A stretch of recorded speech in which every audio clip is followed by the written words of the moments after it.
The branding partnership, I think, is a different kind of one.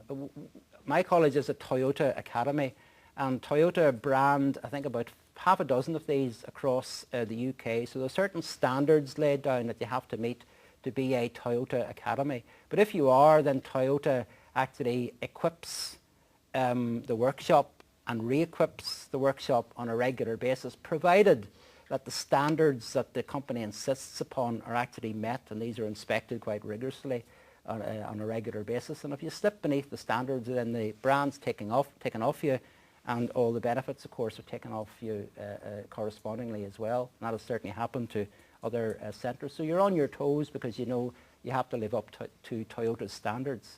But again, that facility equipped by Toyota is available for us to use with other apprentices and adults as well who work in the motor vehicle industry. So that partnership is a branding partnership. Ryobi is a company in Carrickfergus which makes components for the car industry internationally, Japanese company. And a lecture into industry placement led to the development of this particular partnership, where the company has actually purchased the time, the equivalent of half a lecture a week, to be based actually in the company and to deliver training on site in the company. So that's a different model again, where one of our staff is actually based in the company, paid for by the company in relation to the training requirements that have been identified jointly within the company itself. And the final example I want to give is one which I think illustrates what we should be aspiring to in a small way in Northern Ireland as well. The Schlumberger is a company in Monkstown which makes components for the oil industry, particularly the drilling equipment used in the oil industry. And again, a lecture into industry placement led to the development of a particular training module for the staff in Schlumberger. And that model was delivered to the local workforce in Schlumberger. It was attended by some of Schlumberger's international staff from other plants around the world as well. And following the success of the delivery locally, the module developed by our lecturers was since incorporated into Schlumberger's world training program, and then delivered in places like Singapore, Shanghai, Houston, and back in Belfast again. So that partnership led to the incorporation of a locally devised training module into a world training program for Schlumberger. And you know, on reflection in relation to what that actually means for us here in Northern Ireland, I think we very often drop into statements about our aspirations, the fact that we want to be world class and we want to be recognised as world class. And sometimes I wonder, you know, what does that actually mean? And we trot it out so much that it becomes a kind of a cliche. But I think if you think about, and this is something I obviously was wanting to do for internal consumption purposes in the college, when you think about our involvement in this particular project, Schlumberger is a multinational company. It could go anywhere, literally anywhere in the world, to compile its training program.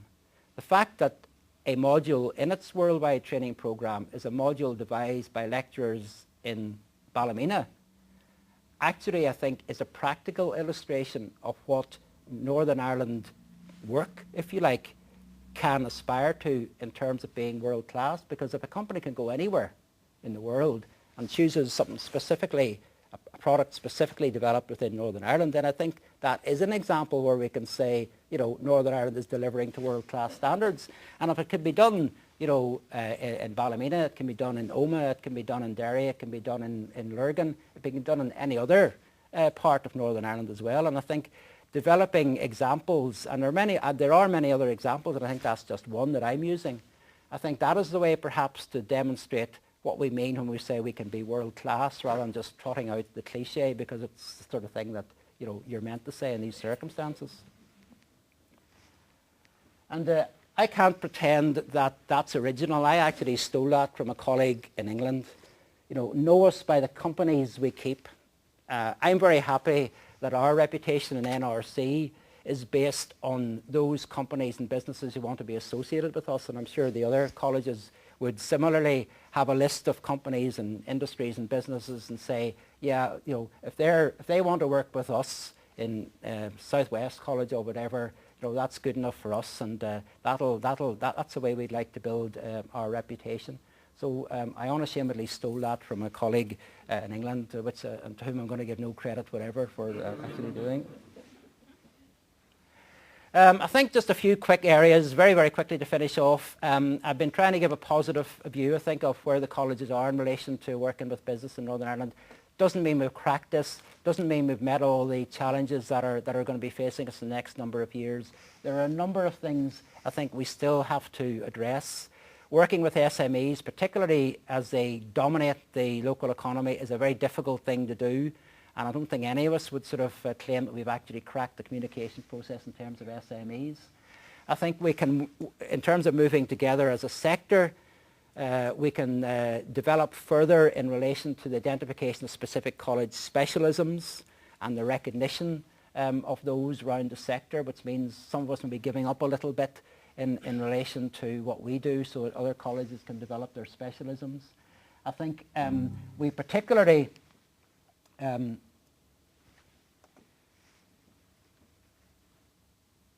I don't know where that's gone, and it's beyond my technical capability to come back to that. But what I was just going to say in relation is that we're entering a very difficult position in Northern Ireland economically. We're very reliant on the public sector. We're worried about how the cuts are actually going to affect us here. There's a major political challenge facing Minister Kennedy and the rest of the executive, and that is how they respond to the cuts which they're going to have to incorporate in terms of the Northern Ireland budget. And what is going to emerge out of that in relation to coherent economic strategy is something I think I'm certainly looking for evidence of, because unless there is a coherent economic strategy to see us through the next 4 to 5 years, then the colleges, despite the fact that we may want to influence where things are going, are going to have to work within what priorities are set in relation to that economic strategy.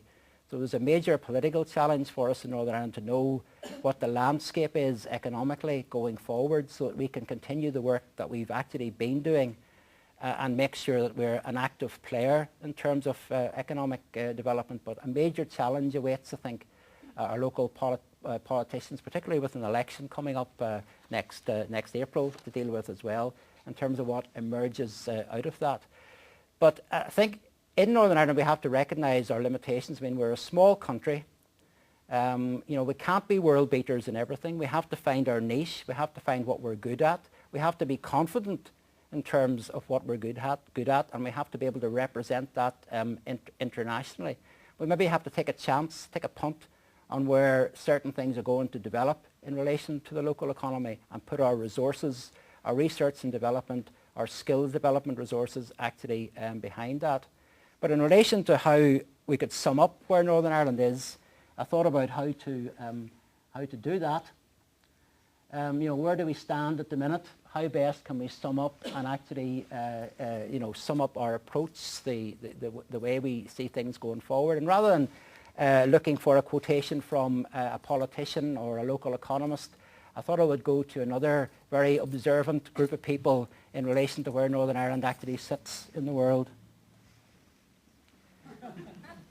It's actually the Northern Ireland football fans who have a very interesting and unique perspective on life, I think, and if you just look at how they articulate where we stand in relation to the world, I think, just for a moment or two we can learn a thing or two. This is a chant that developed on the Windsor Park terraces a number of years ago. It was sort of around about the time where Northern Ireland went for 13 matches without scoring a goal. There was a tremendous revival after that, mind you, and suddenly all sorts of scalps were taken at Windsor Park. England were beaten, Spain were beaten, a number of other leading nations were beaten as well. But this chant sort of developed, and I think it does actually sum up a particular kind of attitude. And believe it or not, I used to be an English teacher, so deconstructing poetry, although maybe this is doesn't quite aspire to the realms of poetry, but deconstructing verse is something I used to do for a living, actually. So if we look at what it's saying here, and there's a degree of irony, of course, that I particularly appreciate in this. We're not Brazil, we're Northern Ireland. in Northern Ireland, in football terms, Northern Ireland can never aspire to the heights of Brazil. That's just reality. And in relation to the world economy, probably we're in a kind of similar position.